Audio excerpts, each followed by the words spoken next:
چوتھی زندگی شروع ہو گئی، عالم برزخ۔ وہ زندگی ہے، موت نہیں ہے، اس کو تو سب مانتے ہیں۔ عذاب قبر ہم مانتے ہیں، قرآن سے ثابت ہے۔ بعض لوگ یہ سمجھتے ہیں کہ شاید قرآن میں ذکر نہیں ہے، غلط بات ہے، لیکن میرے پاس زیادہ وقت نہیں ہے۔ برزخ کے اندر زندگی کی ایک کیفیت ہے، اس کے اندر جیسے کہ ہمارے یہاں بڑی ویسے چھڑ گئی ہیں۔ حضور کی زندگی کیسی ہے؟ آیا ایسی ہے جیسے دنیا میں تھی یا اس سے کچھ مختلف ہے؟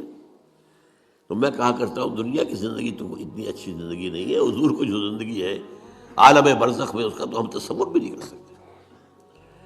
اس عالم برزخ میں کہا گیا شہداء کو وَلَا تَقُولُوا لِمَن يُقْتَلُ فِي سَبِيلِ اللَّهِ أَمْوَاتٌ بَلْ أَحْيَاءٌ وَلَٰكِن لَا تَشْعُرُونَ۔ اللہ کی راہ میں شہید ہو جانے والوں کو اموات مت کہو، مردہ مت کہو، زندہ ہے، تمہیں اس کا شعور نہیں۔ ہمیں شہداء کی زندگی کا شعور نہیں، پھر صدیقین اوپر ہے، پھر انبیاء ان کے اوپر ہے، پھر رسول ان کے اوپر ہے، سب سے اوپر سید المرسلین ہے۔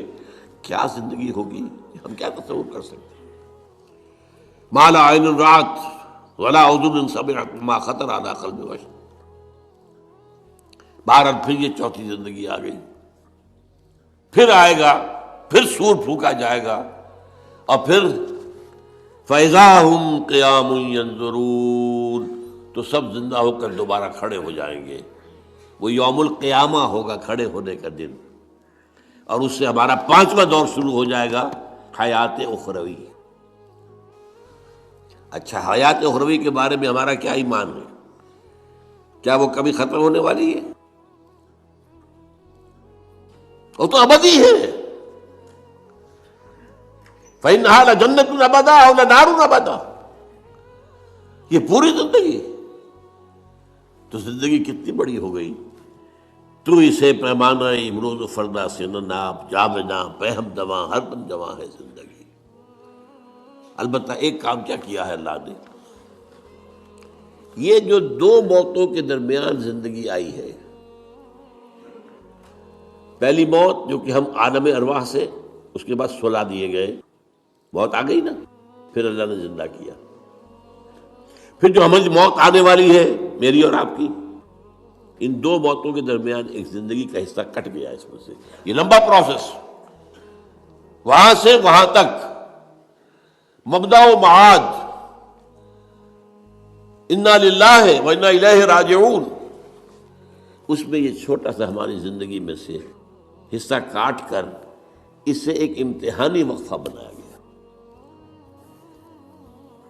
خلق الموت والحیات لیبلوکم ایکم احسن عملا، اس نے زندگی اور موتیں تخلیق کی ہیں تاکہ تمہیں آزمائے کہ کون ہے تم میں سے اچھے عمل کرنے والے۔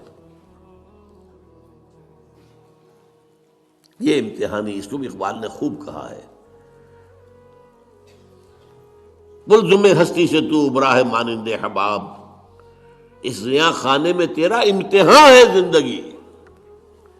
اب امتحان 3 گھنٹے کا بھی ہوتا ہے تو وہ 30 سال کا بھی ہو سکتا ہے، یہ تو ایک کوانٹیٹیو ایلیمنٹ ہوا، امتحان ہے، ٹیسٹنگ از ٹیسٹنگ۔ یہ حیات دنیاوی امتحان ہے، ملزم ہستی سے تو ابراہ مانند حباب، اس زیاں خانے میں تیرا امتحان ہے زندگی۔ اس کے بعد جب ہمیں دوبارہ اٹھا دیا جائے گا، حساب کتاب ہوگا، اعمال کا جزا و سزا کے فیصلے ہوں گے، اور پھر یہ جنت اور یہ دوزخ، وَإِنَّهَا لَجَنَّةٌ أَبَدًا أَوْ لَنَارٌ أَبَدًا۔ یہ حیات ایک ایمان باللہ اور ایمان بالآخرہ، ایمان بالآخرہ کے ضمن میں پورے حیات انسانی کا ایک تصور جو ہے سامنے لانا ضروری ہے۔ اب آئیے،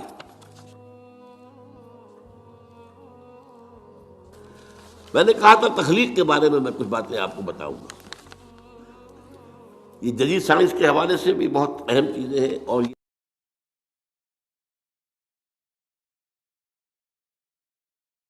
یہ قرآن کی حکمت اور فلسفے کے لیے۔ بدقسمتی ہماری یہ ہے کہ ہمارے جو فلسفی مسلمان ہوئے، ابن سینا ہو، فارابی ہو، کندی ہو، جو متکلمین ہوئے جنہوں نے عقل سے کام لے کر قرآن کی تفسیریں کی ہیں، امام راضی میں بہت بڑے مقام پر ہیں، اور ہیں بہت ہیں. کچھ صوفی مزاج صوفی ہے، فلسفی ہے. ان سب نے اپنی زیادہ تر گفتگو کا دار و مدار یونانی حکماء اور فلاسفہ کی بات پر رکھی ہے. سقراط اس کا شاگرد، افلاطون اس کا شاگرد ارسطو. ہمارے متکلمین، ہمارے فلاسفہ سب ارسطو کے شاگرد. ہمارے صوفیہ اکثر و بیشتر افلاطون اور پروٹائنس فلاطینوس ان کے شاگرد. لہذا مولانا روم نے بڑا شکوے کے انداز میں کہا تھا، چند خوانی حکمت یونانیہ. تم کب تک یونانیوں کی حکمت پڑھتے رہو گے؟ یونانیوں کا فلسفہ پڑھتے رہو گے؟ یونانیوں کی میٹا فزکس، یونانیوں کی منطق. چند خوانی حکمت یونانیہ، حکمت قرآنیہ راہم میں خاں. کبھی ذرا قرآن مجید میں جو حکمت دی گئی ہے، جو فلسفہ دیا گیا ہے، جو حقائق بیان کیے گئے، کبھی ان پر توجہ کرو. اللہ تعالیٰ توفیق دے. میری دلی آرزو ہوگی کہ آپ میں سے جو ذہین لوگ ہیں، ظاہر بات ہے کہ یہ میدان ہر شخص کا نہیں ہے. حضور صلی اللہ علیہ وسلم کا جو افرادی انفرادی سطح پر انقلاب برپا کرنے کا پروسیس ہے، 4 الفاظ ہیں اس میں ٹاپ پر آتا ہے حکمت. یتلو علیہم آیاتہ یزکیہم ویعلمہم الکتاب والحکمہ. حکمہ یہ تعلیم محمدی صلی اللہ علیہ وسلم، تربیت نبوی صلی اللہ علیہ وسلم، اس کی سب سے اونچی منزل ہے تعلیم حکمت. تو ظاہر بات ہے کہ ہر شخص اس کا اہل نہیں ہوتا. یہ اللہ تعالیٰ نے ظاہر بات ہے سب کو ایک جیسا نہیں بنایا ہے. جسمانی قوتوں کے اعتبار سے بھی فرق و تفاوت ہے، ذہنی صلاحیتوں کے اعتبار سے بھی فرق و تفاوت ہے. جن لوگوں کے اندر یہ فلسفہ اور حکمت کا ذوق ہو وہ اس معاملے میں آئیں، سوچیں، پڑھیں. میری یہ چند باتیں ہو سکتا ہے کہ ان کے لیے چشم کشا ثابت. وہ کتاب اس وقت میری جو ہے ایجاد و ابداع عالم، وہ آؤٹ آف پرنٹ ہے، موجود نہیں ہے. انشاءاللہ جلدی ہی پرنٹ کروا لیں گے دوبارہ. دیکھیے تخلیق کا مرحلہ اول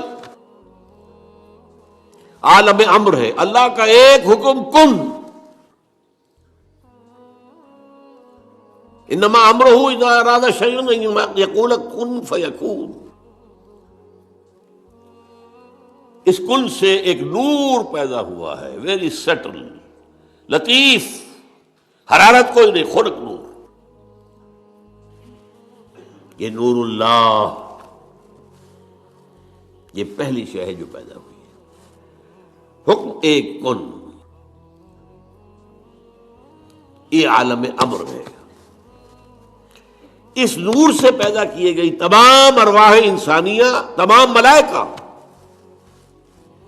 ملائکہ کے بارے میں حدیث موجود ہے، قرآن مجید میں ذکر نہیں ہے، حدیث میں ہے. حضرت عائشہ رضی اللہ تعالی عنہ سے مسلم شریف کی روایت ہے کہ ان اللہ خلق الملائکہ من نور. یہ عالم امر ہے پہلے جو پیدا کیا گیا ہے. ایک نور، بسیط نور، لطیف نور. اس نور سے ارواح انسانیہ. انہی میں ایک روح محمد بھی تھی نا، جس کو نور محمد بھی کہا جا سکتا ہے. یہ لفظ جو ہمارے یہاں کہا جاتا ہے نور محمدی، نور اس لیے کہ روح نورانی ہے،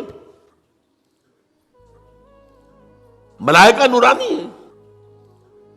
اللہ نے فرشتوں کو نور سے پیدا کیا. اچھا، اب اس تخلیق کا دوسرا مرحلہ آیا. یہ پہلی تخلیق جو میٹا فزیکل ورلڈ کی ہے، دوسری تخلیق ہے فزیکل ورلڈ. ایک اور امر کن، اور اس سے ایک بگ بینگ پیدا ہو. یہاں سے سائنس شروع ہوتی ہے. اس لیے کہ وہ جو پہلا معاملہ ہے وہ سائنس کے دائرے سے باہر کا ہے. ارواح ہو، ملائکہ ہو، کچھ سائنس کے دائرے سے باہر. وہ عالم امر ہے. یہ عالم خلق شروع ہوا ہے. اب اور عالم خلق اور عالم امر میں ایک بڑا بنیادی فرق جان لیجئے. عالم امر میں اللہ کے کسی حکم کے تعمیل میں کوئی لمحہ صرف نہیں ہوتا. کن فیکون، کن فیکون، نو ٹائم ایلیمنٹ. یہی وجہ ہے فرشتے کو عرش سے زمین تک آنے میں کوئی وقت نہیں لگتا، روح کو بھی کوئی وقت نہیں لگتا. یہ بیانڈ دس فزیکل ورلڈ ہے نا، تو میٹا فزیکل ورلڈ کا تعلق ہے ان کا. یہ عالم امر سے ہے. امر میں وقت نہیں لگے گا قطعاً، خلق میں وقت لگے گا لازماً. آم کی گٹھلی ہے، آم کا پودا بننے میں 5-6 سال لگ جائیں گے. رحم مادر میں حمل ٹھہر گیا ہے، بچے کے پورے بننے میں 9 مہینے لگیں گے، ٹائم لگے گا. اٹس خلق. قرآن کہتا ہے ہم نے آسمان زمین 6 دن میں پیدا کیے. ٹائم لگا کہ نہیں لگا؟ تو یہ امر ہے وہ پہلا، جس میں کہ کیا ہے 3 چیزیں ہیں. اللہ کا نور جو بہت لطیف ہے، وہ خزانہ ہے، اسی سے بنی ارواح انسان کی، اس سے بنے فرشتے.